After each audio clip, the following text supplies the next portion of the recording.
The cabin looked perfect in the listing, rustic charm, surrounded by forest, and just isolated enough to feel like a true escape. Lucas and I had been planning this trip for weeks, eager to get away from the noise and pressure of the city.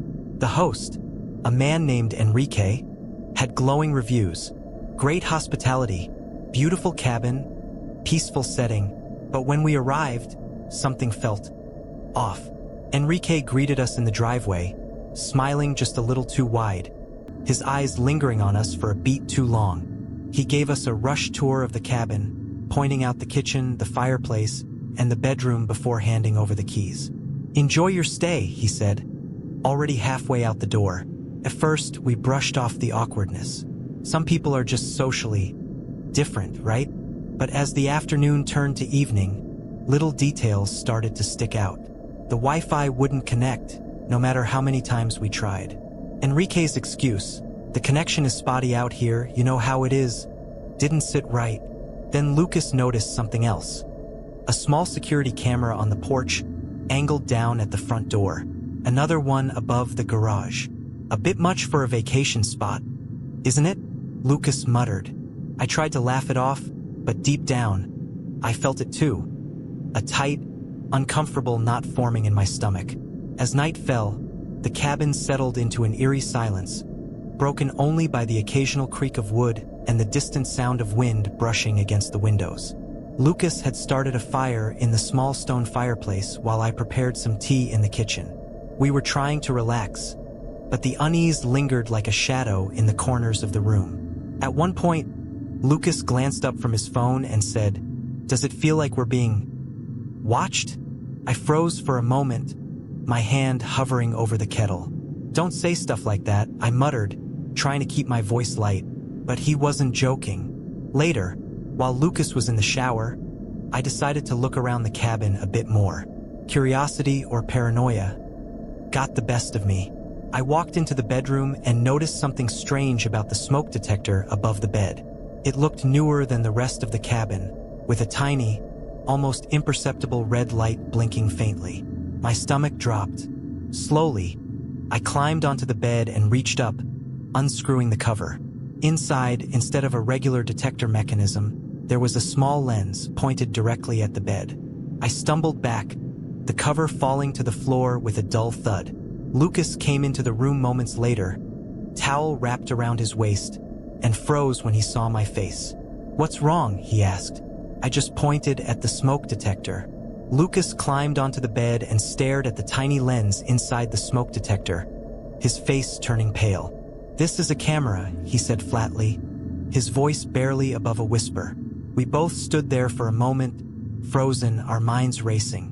Then Lucas muttered, "We need to check the rest of the cabin." We tore through the place, our hands shaking as we examined every corner, every device. In the living room, we found another camera hidden in a decorative clock. In the bathroom, behind the air vent, there was yet another tiny lens aimed at the shower. My chest felt tight, and every breath was shallow. Lucas grabbed my arm. "We need to leave. Now!" But as we grabbed our coats and bags, the lights flickered, and a faint sound echoed from outside. A slow, deliberate knock on the front door. 3 taps, evenly spaced. We froze. Lucas gestured for me to stay quiet as he crept to the window and peeked out through the curtain. Enrique was standing just outside, his face barely illuminated by the dim porch light. He was holding something in his hand, a small, black remote. Slowly, he lifted it and pressed a button. Every light in the cabin went out at once. The cabin plunged into darkness, and for a moment, all I could hear was the rapid thumping of my heartbeat in my ears. Lucas grabbed my hand tightly, pulling me away from the window and toward the kitchen. "We need to get out of here," he whispered, his voice trembling. But the front door was out of the question. Enrique was still out there. Lucas pointed to the back door leading onto the deck. We crept through the kitchen, stepping as lightly as possible on the creaky wooden floorboards. The back door was locked, deadbolt from the inside. As Lucas fumbled with the latch, I caught movement from the corner of my eye. Through the faint moonlight spilling into the cabin, I saw it. The red light from one of the cameras was still blinking. Even without power, the cameras were still active. My stomach dropped as I realized Enrique was probably watching us right now, tracking every movement. "Hurry up," I hissed, glancing back at the living room.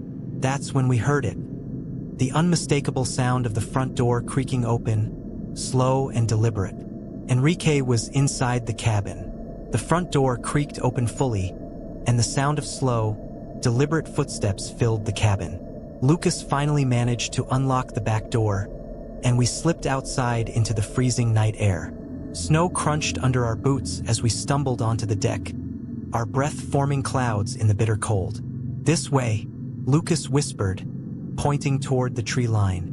We sprinted across the snow-covered yard, our feet slipping on the icy ground as we dove into the cover of the dense woods surrounding the cabin. Behind us, the faint glow of a flashlight cut through the trees. Enrique was following us. His shadowy figure moved steadily, methodically, as if he had all the time in the world. We ducked behind a thick tree trunk, trying to catch our breath. My hands were numb, and my teeth were chattering, but the adrenaline kept me from feeling the cold completely. Lucas leaned close and whispered, "We need to get to the car. If we can make it to the road, we can drive out of here." But as we started creeping toward where the car was parked, a chilling realization hit me. Enrique had been watching us since we arrived. Did he already disable the car? We stumbled through the snow, our breaths coming in sharp gasps as the cold air cut into our lungs. The flashlight beam behind us kept sweeping through the trees, steady and relentless. Enrique wasn't running, he didn't need to. He knew the terrain and he knew we were panicked. When we finally reached the car, Lucas fumbled with the keys, his hands shaking uncontrollably. He jammed the key into the door, wrenching it open. We both jumped inside, locking the doors behind us. Lucas turned the key in the ignition. Nothing. The engine didn't even try to turn over. My stomach dropped. Enrique had gotten to the car before us. The flashlight beam appeared at the edge of the tree line, growing brighter, closer. Through the windshield, we could see him walking slowly toward us, his silhouette sharp against the snow. He raised his hand. Something metallic glinted in the dim light. Lucas tried the ignition again over and over, but it was useless. In a last-ditch effort, he grabbed my hand and hissed, "We run. Now!" We flung the car doors open and bolted into the woods again, the snow crunching loudly beneath our feet. Behind us, Enrique's flashlight beam swayed erratically, bouncing between the trees as he pursued us. My legs felt like lead, every step sluggish in the thick snow, but the pure adrenaline coursing through my veins kept me moving. Lucas was just ahead of me, glancing back every few seconds to make sure I was still there. We ran until we couldn't hear Enrique anymore, until the flashlight's glow disappeared entirely. We stopped near a cluster of dense trees, our breaths coming out in harsh, ragged gasps. Lucas crouched low, pulling me down beside him. I think we lost him," he whispered, his voice trembling. But then, faintly, a sound cut through the silence. A low whistle, somewhere far behind us in the darkness. My chest tightened. He was still out there. And worse, he wasn't rushing. He was hunting us. We couldn't stay still.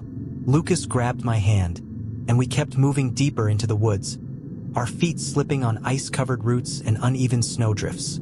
The whistle came again, closer this time, carried on the biting wind. Enrique was toying with us, letting us know he was still near. My mind raced with questions. Why us? Why this? What does he want? But there were no answers, only the overwhelming instinct to keep moving. Through the trees, I spotted faint lights in the distance. A road. Salvation. We stumbled forward, lungs burning, faces numb from the cold. But just as we broke through the tree line and onto the icy pavement, we heard it. A sharp crack behind us. Enrique stepped out of the shadows, still holding the flashlight, still wearing those damn gloves. But something had changed. His smile was gone, replaced by a cold, expressionless stare. A pair of headlights appeared down the road. A car approaching, its tires crunching on the snow. Without thinking, I threw myself into the middle of the road, waving my arms. The car skidded to a stop and the driver, a bewildered older man, rolled down his window. "Please," I screamed. "Help us." Lucas yanked the back door open and we dove inside. As the car sped away, I glanced out the rear window. Enrique stood motionless in the middle of the road, the flashlight beam illuminating his pale face. He didn't chase us. He didn't move. He just stood there watching until the trees swallowed him from sight. We reported everything to the police. They searched the cabin and found the cameras, the hidden vents, and the tools Enrique had left behind. But Enrique himself was gone. No sign of him anywhere.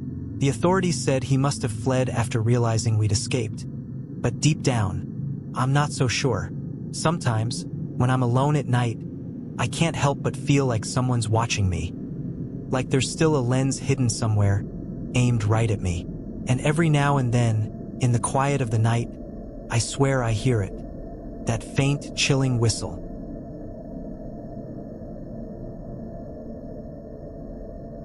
Traveling solo was supposed to be empowering. That's what every blog, vlog, and overly filtered Instagram post had promised. So when I landed in Southeast Asia, backpack in tow, I was ready for adventure.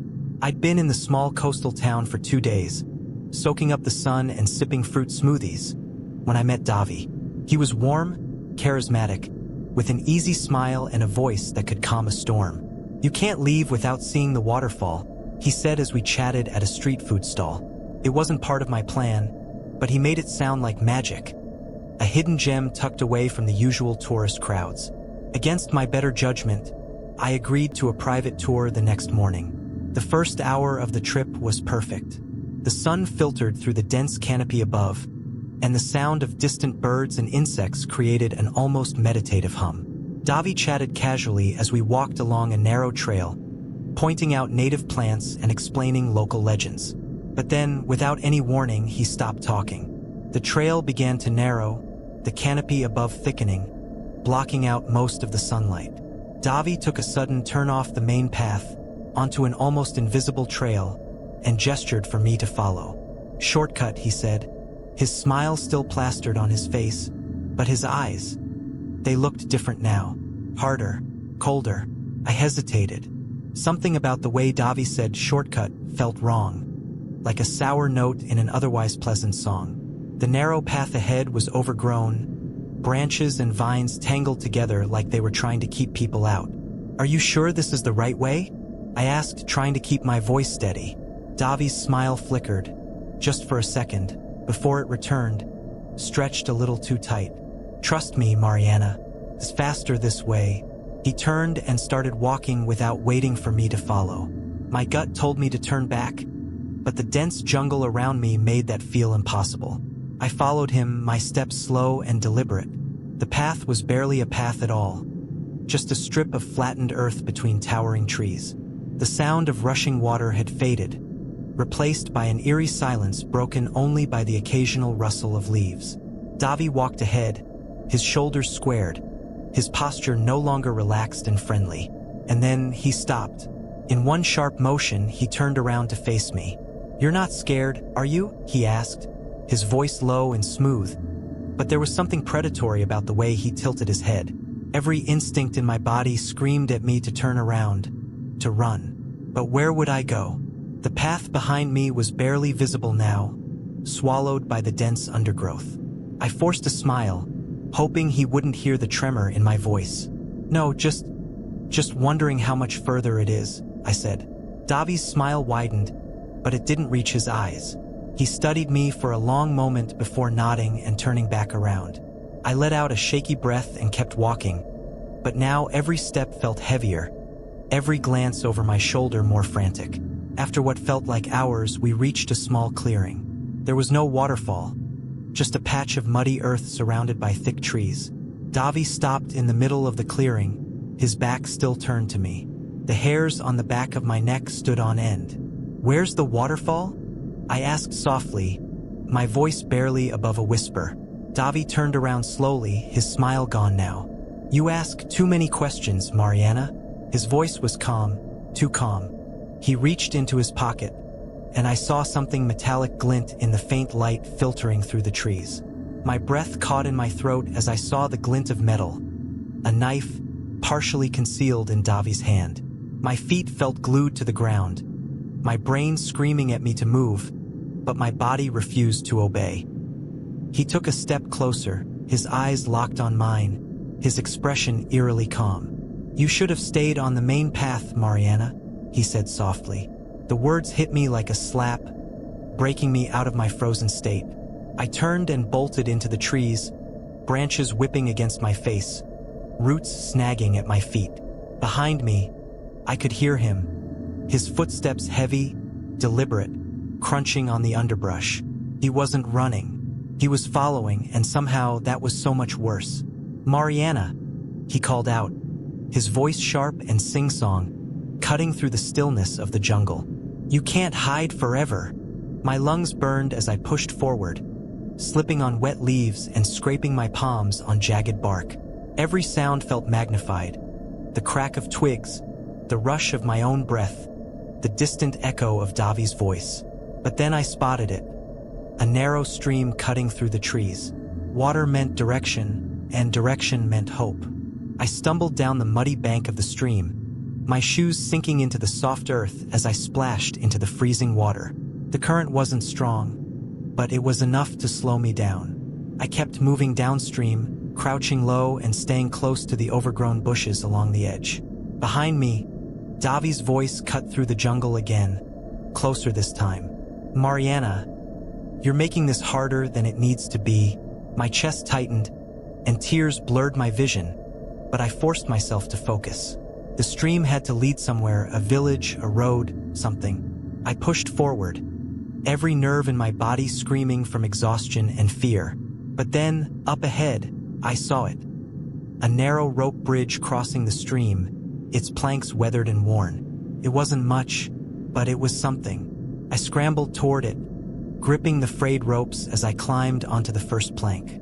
Behind me, I heard a splash. Davi had reached the water. I didn't dare look back. Halfway across the bridge, one of the planks snapped under my foot, and I nearly fell through.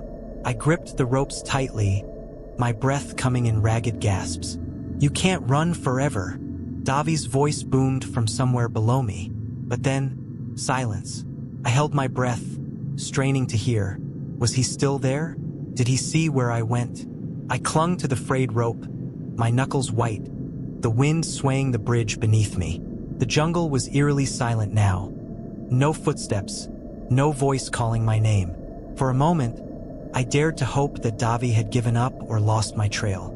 But then, faintly, I heard the soft creak of wood behind me. I turned my head slowly, my heart hammering in my chest. There he was, Davi, stepping onto the bridge. His knife gleamed faintly in the dying light, and his expression was calm, almost amused, like this was just a game to him. "Nowhere left to run, Mariana," he said, taking another slow step forward. Panic surged through me, and I inched backward, my heels dangerously close to the edge of a broken plank. I had no plan, no escape. But then I noticed something. The ropes on the far side of the bridge were fraying badly, barely holding on. An idea sparked in my mind, wild and desperate. I crouched low, gripping the ropes as tightly as I could, and started shaking the bridge with every ounce of strength I had. The bridge swayed violently. Davi's calm demeanor shattered as he stumbled, grabbing the side ropes to steady himself. "Stop," he shouted, but I didn't. I kept shaking harder and harder, until there was a sharp snap. The ropes gave way, and the bridge lurched to one side. Davi's eyes went wide as he lost his grip and tumbled backward, disappearing into the churning water below with a sickening splash. The silence that followed felt deafening. I stayed frozen on the remaining planks of the bridge, clutching the ropes with trembling hands, my breath coming in shallow gasps. Below me, the stream rushed on, dark and unyielding. Davi was gone, pulled downstream or submerged in the depths. I didn't wait to find out. With every ounce of strength left in me, I crawled to the other side of the bridge and collapsed onto solid ground. The jungle felt different now, quieter, heavier, as if it was holding its breath. I forced myself to my feet and kept walking along the stream, my body aching and soaked to the bone. After what felt like hours, I stumbled upon a narrow dirt road. Headlights appeared in the distance, and I waved frantically until a small, rusted pickup truck screeched to a stop. The driver, an older man with kind eyes, helped me into the passenger seat, speaking softly in a language I barely understood. The authorities were called. They searched the jungle, found the broken bridge, and eventually recovered Davi's knife downstream. But they never found him. Whether he was washed away, injured, or somehow survived, no one could say for sure. I flew home a day later, leaving behind the beautiful landscapes I had once been so excited to see. But the jungle stayed with me. The silence, the shadows, the sound of Davi's voice calling my name in the dark. Even now, sometimes in the quiet of the night, I hear faint footsteps or the creak of wood underfoot, and I wonder if he's still out there, watching, waiting.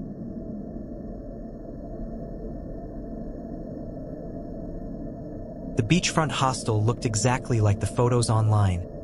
Bright murals on the walls, hammocks swaying lazily in the salty breeze, and the faint sound of reggae music floating from the common area. It wasn't glamorous, but it had character. After months of planning, I was finally here. Warm sand, cold drinks, and nothing on my schedule except relaxation. My room was small, shared with 3 other travelers, but it had a window facing the ocean, and that was enough for me. The first night passed in a blur of cheap cocktails and half-understood conversations with backpackers from all over the world. I met her on my second day, Emily. She was sitting cross-legged on the wooden deck, scribbling in a worn-out notebook, her sunburned shoulders glowing under the afternoon sun. We exchanged the usual traveler small talk. Where we were from, where we'd been, where we were heading next. She had an easy smile and a sharp sense of humor. That night, a group of us headed to one of the beach bars. Emily was there, laughing, dancing, and sipping from a neon-colored drink. But by the next morning, she was gone. Her bed in the dorm was neatly made, her backpack still tucked under it. I asked one of the hostel staff about her, a woman named Carla, but she just shrugged. She probably met someone at the bar. Happens all the time. Something about Carla's shrug didn't sit right with me. Emily's backpack was still here, and her phone was charging on the nightstand next to her bed. Who leaves without those? I asked around, other guests, the guy manning the reception desk, even the bartender from the night before. Everyone gave me the same dismissive response. She probably went off with someone. Happens all the time, but nobody seemed to care that her stuff was still here, untouched. That evening, I couldn't shake the feeling that something was wrong. I sat on the deck overlooking the beach, staring at the fading sunlight over the water. The hostel was lively around me. People laughing, music playing, but it all felt distant, muffled, like I was underwater. Then I noticed something. Carla, the same staff member I'd spoken to earlier, standing by the edge of the property. She was talking to a tall man in a baseball cap, his face hidden by shadows. Their conversation was tense, their body language stiff. When they noticed me looking, Carla's head snapped up, and the man turned away, disappearing into the night.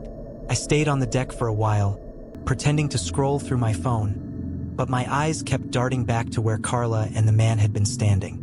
The breeze carried the faint sounds of distant waves, but the atmosphere felt heavy. I decided to head back to the dorm, but sleep was out of the question. Emily's empty bed was directly across from mine, her phone still plugged in, its screen lighting up occasionally with notifications. Someone was looking for her. By midnight, the hostel had mostly quieted down. I grabbed a flashlight from my backpack and decided to take a walk around the property. The hallway lights flickered as I passed through them, casting long shadows on the cracked tiles. I noticed a door at the end of the hallway labeled "Staff Only." It was slightly ajar. Curiosity, or maybe something closer to dread, pulled me toward it. Inside was a cluttered storage room. Cleaning supplies, spare sheets, boxes of bottled water. But tucked in the corner, behind a stack of plastic crates, was something that didn't belong. A small pink backpack. Emily's backpack.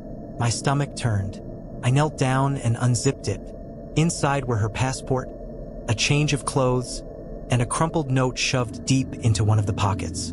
The handwriting was rushed, messy, but the message was clear. Something's wrong here. If anything happens to me, don't trust the staff.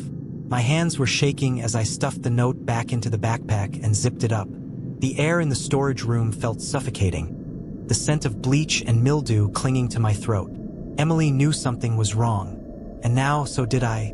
I placed the backpack back where I found it, trying to make it look undisturbed, and slipped out of the room as quietly as possible.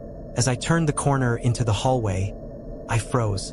Carla was standing there, partially illuminated by a flickering hallway light. Her arms were crossed, and her sharp eyes locked onto me immediately. "What are you doing here?" she asked, her voice low and steady. I stammered something about looking for extra towels, but her gaze didn't waver. "Guests aren't allowed back here, David. You should go back to your room. Now." Her tone wasn't a suggestion, it was a warning. I nodded and backed away, forcing myself not to turn my back on her until I was back in the main hallway. My pulse hammered in my ears as I rushed back to my dorm, locking the door behind me. I sat on the edge of my bed, trying to piece together what I'd just seen. Emily had been right. The staff couldn't be trusted. And now Carla knew I was snooping. I needed to leave. But as I glanced at the window, I noticed something chilling. Down by the edge of the beach, partially hidden by the shadows of palm trees, I could see the man in the baseball cap again. He was standing perfectly still, staring up at my window. I backed away from the window, my breath catching in my throat. The man in the baseball cap didn't move. He just stood there, his face obscured by the shadows. My phone was useless. The Wi-Fi barely worked, and my cell signal was non-existent this far from town. I couldn't call for help, and I couldn't trust anyone in the hostel. My only option was to leave right now. I stuffed my essentials into my backpack, grabbed my passport, and quietly opened the dorm door. The hallway was dim, the flickering lights casting warped shadows on the walls. Every creak of the floorboards beneath my feet felt deafening. I moved quickly toward the exit, my heart hammering in my chest. But as I reached the lobby, I heard voices, Carla's low and sharp, and the man in the baseball caps, calm and deliberate. They were speaking in hushed tones, but their words were clear enough to freeze me in place. "He knows something," Carla said. "We'll take care of it tonight," the man replied. I felt my stomach drop. They weren't just dismissing Emily's disappearance, they were involved. I glanced toward the hostel's main entrance, the glass door reflecting faint moonlight. Freedom was just steps away. But before I could move, Carla's voice rang out behind me. "David, what are you doing out here this late?" I turned around slowly, trying to keep my face neutral despite the panic clawing at my chest. Carla stood just a few feet away, arms crossed, her sharp eyes studying me like a hawk. Behind her, the man in the baseball cap lingered in the shadows of the hallway, his face still obscured. My voice cracked as I stammered, I couldn't sleep, just needed some air." Carla's smile was thin and humorless. "Air? At this hour?" She took a step closer, and I instinctively took one back. My eyes flicked toward the glass door, the only thing between me and the night outside. "You shouldn't wander around, David. It's not safe out there. Or in here," she added, her smile slipping slightly. I bolted. I didn't wait for her to react. I spun around and sprinted for the glass door. My shoulders slammed into it as I burst outside, the humid night air hitting me like a wall. I didn't stop running. Down the sandy path, past the deck chairs and tiki torches, straight onto the beach. The moon was hidden behind clouds, and the faint glow from the hostel lights barely reached the waterline. Behind me, I could hear shouting, Carla's voice sharp and angry, the man's low and guttural. I darted into the darkness, my feet slipping on the uneven sand. Somewhere up ahead, faintly, I could see the lights of another building, a resort, maybe, somewhere with people, somewhere safe. But then I heard it, heavy footsteps pounding behind me. Fast, relentless. They were gaining on me. The sound of footsteps was relentless, pounding into the sand just behind me. My lungs burned, and my legs felt like they were made of lead. But I couldn't stop. Not now. The faint lights of the distant resort flickered like a lifeline in the dark, and I pushed myself harder, my feet slipping and sinking into the uneven sand with every step. A hand grazed my backpack strap. I screamed, pure panic erupting from my throat, and threw myself sideways into the shadow of a dune. I hit the ground hard, my face scraping against the coarse sand. I stayed low, barely breathing, as the footsteps slowed nearby. Carla's voice cut through the night. "David, come on now. You're only making this worse for yourself." Her tone was almost sweet, sickly, like a mother coaxing a frightened child out of hiding. The man's voice followed, calm and cold. "You can't run forever, David. There's nowhere to go." They were so close I could hear them breathing. I pressed myself flat against the sand, my heart hammering in my ears, every muscle in my body screaming to stay still. After what felt like hours, their footsteps moved away, back toward the hostel. Slowly, cautiously, I crawled up the side of the dune, peeking over the edge. They were gone, just two faint silhouettes fading into the shadows. I didn't waste a second. I got back on my feet and sprinted toward the distant resort lights. By the time I stumbled onto the polished wooden deck of the lobby, soaked in sweat and covered in sand, I collapsed onto the floor. Staff members rushed toward me, their voices a jumble of concerned questions. I don't remember much of what happened after I collapsed onto the resort floor. Staff members crowded around me. Someone handed me water, and another called the police. My voice was hoarse as I tried to explain. Emily's gone, Carla and the man in the baseball cap, the cameras, the backpack. I must have sounded insane, but eventually, the local authorities arrived, and they took me seriously enough to investigate the hostel. The police escorted me back later that morning. The sun was rising, casting long shadows over the beach, and the hostel looked deceptively peaceful under the golden light. But it wasn't. The lobby was empty, Carla was gone, and the man in the baseball cap had vanished. In one of the back storage rooms, the police found a trapdoor hidden beneath a stack of crates. It led to a narrow underground space. A cold, damp room with shackles bolted to the walls and personal belongings scattered across the floor. Emily's backpack was there. So were others. More than a dozen, all tucked into a corner like discarded trash. The hostel was shut down within days, but Carla and her accomplice were never caught. The authorities speculated that it was part of a larger trafficking operation, a horrifying underworld hidden behind the smiles and cheap cocktails of a beachfront paradise. I flew home the next day, but I've never stopped thinking about Emily and all the others who weren't as lucky as me. Sometimes, when I close my eyes, I can still hear Carla's voice in the dark, soft and coaxing. "You shouldn't wander around, David. It's not safe out there." And she was right, it wasn't.